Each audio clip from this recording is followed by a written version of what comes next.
The Doomsday Clock, a symbolic timepiece of scientific concerns on humanity's possible destruction by our own actions, was set to 2 minutes to midnight, the time that denotes global Armageddon.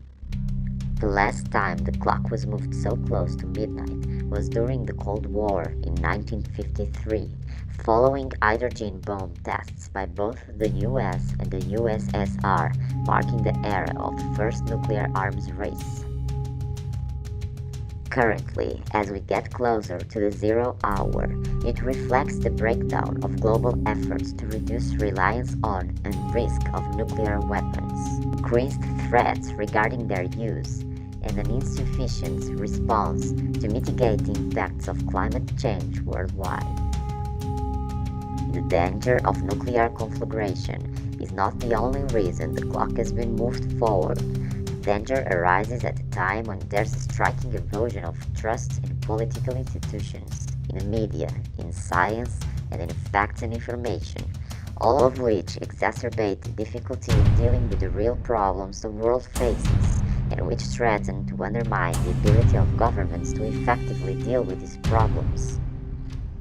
With climate denialists installed in top administrative positions and the withdrawing from the Paris Climate Agreement, apart from attempts to influence democratic elections through hacking, the concerns are raised as to an installed inability to face reality is taking place.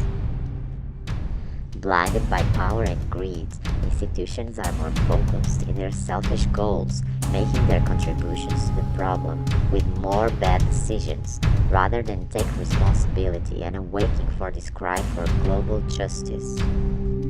A lack of concise and assertive leadership to acknowledge and tackle with immediacy these complex issues may result in a further advance in the apocalypse schedule to a point of no return, bringing us closer and closer to doomsday.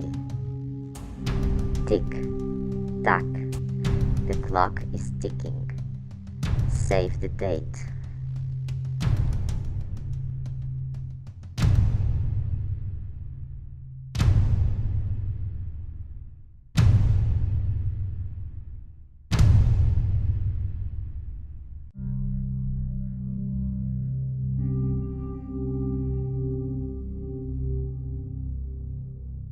Job's done.